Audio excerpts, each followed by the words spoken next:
Mari kita lihat informasi terpopuler yang pertama dari situs cnbcindonesia.com yang pertama, di mana pamor emas batangan masih bersinar. Di tengah harga yang kian menjulang Lebaran, emas menjadi buruan para pembeli dengan berbagai alasan, mulai dari investasi hingga kado THR. Menurut laporan cnbcindonesia.com, salah seorang karyawan toko emas prioritas di Cikini Gold Center bernama Risma mengatakan penjualan emas batangan biasanya meningkat sepekan sebelum Lebaran karena para pembeli menggunakan tunjangan hari raya atau THR untuk membeli emas. Pembelian emas bukan hanya untuk berinvestasi, tapi juga untuk dibagikan sebagai angpau THR. Meski demikian, Risma mengakui bahwa di awal puasa jumlah pembeli masih terlihat sepi dibandingkan terbalik dengan hari-hari biasanya, di mana para pengunjung bisa mencapai lebih dari 10 orang per hari. Selain menjual emas batangan, toko emas juga harus berinovasi, di mana Risma menyebutkan ada tren pembelian emas untuk kado yang dihias secara estetik. Salah satu contohnya adalah bingkai 3D untuk hadiah pensiun atau pernikahan. Tak hanya itu, Risma juga membagikan fenomena arisan emas yang banyak diikuti oleh ibu-ibu.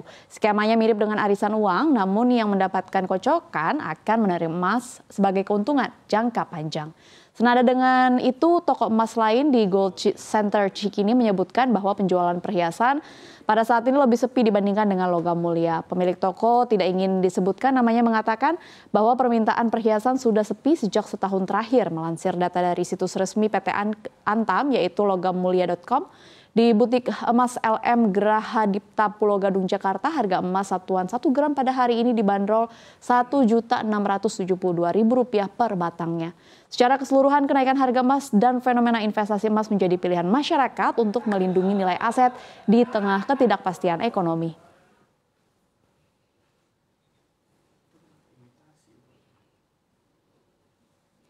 Pemirsa, kita lihat ke informasi terpopuler yang selanjutnya, di mana pasca penutupan pabrik PT Sri Rejeki Isman Tbk atau Sritex pada 1 Maret 2025 lalu, tim kurator akhirnya buka suara terkait dengan penyelamatan aset perusahaan dan nasib ribuan pekerja yang ter-PHK. Tim kurator Sritex Nurma Sadikin mengungkapkan saat ini sudah ada investor yang tertarik untuk menyewa aset perusahaan, di mana penyewaan alat berat diharapkan dapat menjaga nilai aset dan meningkatkan harta pilot.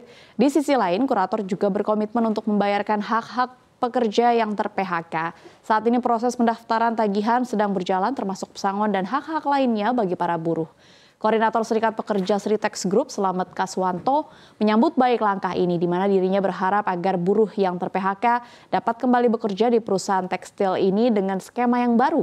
Slamet juga menyampaikan informasi ini akan segera diteruskan kepada seluruh serikat pekerja di perusahaan-perusahaan yang terdampak. Ia menyebut upaya pemerintah dalam memediasi masalah ini adalah respon cepat yang ditunggu oleh buruh Sritex. Pemerintah dan tim kurator menargetkan dalam 2 pekan ke depan, keputusan terkait investor dan penyewa aset akan diambil. Dengan demikian, pekerja yang terdampak PHK dapat segera mendapatkan kepastian bagaimana nasib mereka.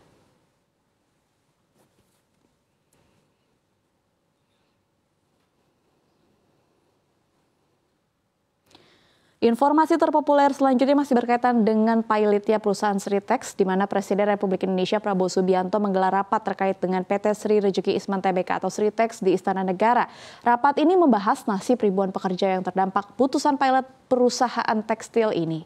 Menteri Sekretaris Negara Prasetyo Hadi menyebutkan Presiden Prabowo meminta agar solusi dicari secepatnya untuk menjamin kesejahteraan para pekerja. Tim kurator pun menawarkan opsi penyewaan alat berat Sritex untuk menjaga nilai aset sekaligus menyerap kembali pekerja yang ter-PHK. Tim kurator saat ini tengah berkomunikasi dengan calon investor yang akan menyewa aset perusahaan. Diperkirakan dalam 2 pekan ke depan keputusan terkait penyewa akan diambil dan sebagian karyawan yang terdampak PHK dapat kembali dipekerjakan. Koordinator Serikat Pekerja Sritex Group, Slamet Kaswanto, menyambut baik langkah ini. Dirinya berharap sebanyak 8.000 orang karyawan yang selama ini tergabung di Sritex dan anak usahanya dapat kembali bekerja dengan skema yang baru. Meski demikian, tim kurator menegaskan bahwa penyewaan alat berat ini hanyalah solusi sementara sebelum proses lelang aset perusahaan dilaksanakan. Nasib karyawan ke depannya akan bergantung pada investor yang memenangkan lelang tersebut. Menteri Ketenagakerjaan Yasirli menyebutkan dalam 2 pekan ke depan, pekerja yang terdampak PHK akan kembali dipekerjakan.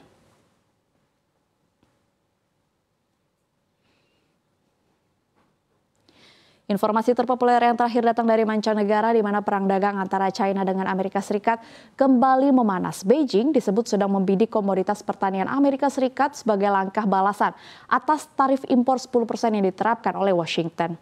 Mengutip dari Reuters, China berpotensi memberlakukan tarif pada produk-produk pertanian Amerika Serikat seperti kedelai, daging, dan biji-bijian.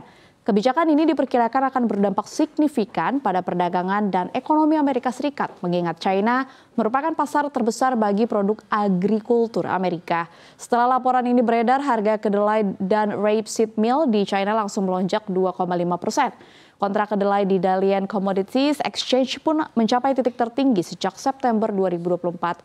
Situasi ini diperburuk dengan kurangnya komunikasi antara kedua negara.